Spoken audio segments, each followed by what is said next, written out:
두 번째 피고가 다른 여자도 있었어요 라고 얘기를 해버린 거지. 갑자기 재판에서 우리 의뢰인한테 막 소리를 지르는 거야. 3천만 원 받았어요 안 받았어요 막 이러면서 나 진짜 또라이인 줄 알았다니까 그 판사가. 안녕하세요. 이혼 전문 박은주 변호사입니다. 오늘은 상간자가 2명일 때, 3명일 때, 4명일 때, 5명일 때, 여러 명일 때 있잖아요. 이럴 때 소송 어떤 식으로 진행되고 결과는 어떻게 되는지에 대해서 말씀을 드려볼까 해요. 배우자의 외도를 이제 휴대폰을 통해서는 발견을 했어. 확보를 하다 보니까 또 나와. 새로운 이성들이 또 나와. 고구마처럼 계속 막 이렇게 고구마 캐낼 때 계속 고구마 나오듯이? 아닙니까?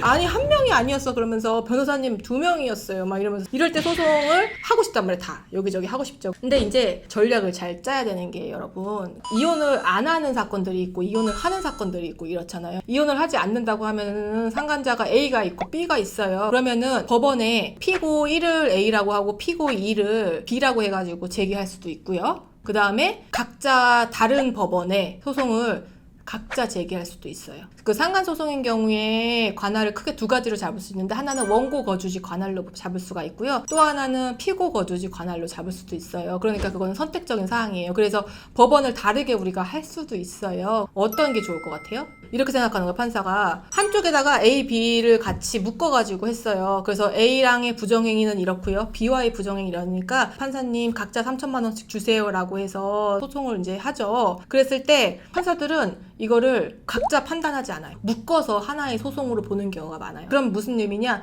위자료가 각자 책정되는 위자료가 낮을 수가 있다. 뭐 예를 들어서 한 명한테 제기했으면 2천만 원 줄 건데 그 2천만 원은 뭐 반반씩 나눠서 1,000만 원씩 때린다던가 그런 경우가 굉장히 많기 때문에 우리가 그런 거를 피하기 위해서 위자료를 좀 더 많이 받기 위해서 서로 모르게 하는 거야. 이쪽에다가 소송을 제기하고 이쪽에다 소송을 제기해서 판사가 상간녀가 또 있는지 모르는 상태에서 판결을 받을 수 있게 하는 건데 근데 대부분요 2명이면요 피해자가 A상한테 전화해가지고 너밖에 있는 줄 알지? 막 이러면서 B의 존재를 알려. 왜냐면은 너도 엿 먹어봐라 이러면서 그러면 그게 어떤 식으로 나오냐? 서로 각자의 법원 따로따로 제기를 해도 이 법원에서 제기한 또 다른 상간자가 있다는 걸 안 피고는요 그거를 말하거든요. 법원에다가 법원에서 판사가 그거를 밝히십시오 얘기를 해요. 어쩔 수 없이 밝혀야 되는 경우가 있어요. 그러면은 무익한 거죠. 같이 제기한 거랑 비슷하게 나오겠죠, 판결이. 근데 만약에 우리가 그런 얘기를 발설하지 않아서 상간자 각자 자기 온리 애인인 줄 알고 있어. 이랬을 경우에는 굉장히 효용성 있는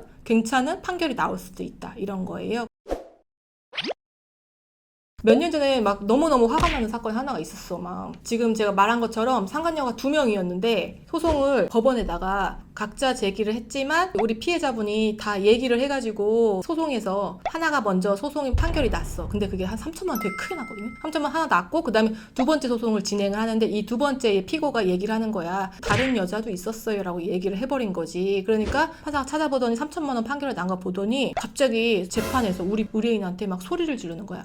3천만 원 받았어요 안 받았어요 막 이러면서 막 소리를 지르는 거야. 나 진짜 또라이인 줄 알았다니까 그 판사가. 그러면서 2번째 사건에서는 굉장히 소액으로 났어. 이거 전적으로 완벽하게 판사의 개인적인 본인 성향에 따라서 판단을 내린 거거든요. 또 하나는 4천만 원 청구를 했는데 피고 입장에서 뭐라고 다퉜는 게 맞아요. 내가 뭐 부정행위한 거는 일부 인정을 합니다. 근데 첫 번째 바람에 대해서 원고가 알고 있었고 그 사람을 만나서 합의를 봤다는 거야. 몇백만 원의 돈을 받고서 피고 입장에서는 그런 거를 이제 밝혀야 되겠죠. 줄어들기를 바라고 하는 거죠. 판사님이 정말 그런 사실이 있느냐 있으면 밝혀라 라고 했으니까 상대방이 맞아요 뭐 어떻게 해서 그 사람한테 400만 원을 받았습니다. 판사님이 그 부분을 고려를 해서가지고 1,000만 원대 초반이 나왔어요. 그건 정말로 이건 판사 맘대로야. 또 하나의 사건은 이번에는 이제 이혼 소송까지 가죠. 그때 이혼 소송의 피고는 3명이겠죠. 피고 1이 남편, 피고 2가 상간녀 A, 피고 3이 상간녀 B 이렇게 될 거 아니에요. 청구가 난 게 어떻게 났냐면 위자료 부분에서만 보면은요. 남편 1,000만 원, 상간녀 A 1,500, 상간녀 B 1,500 이렇게 난 거야.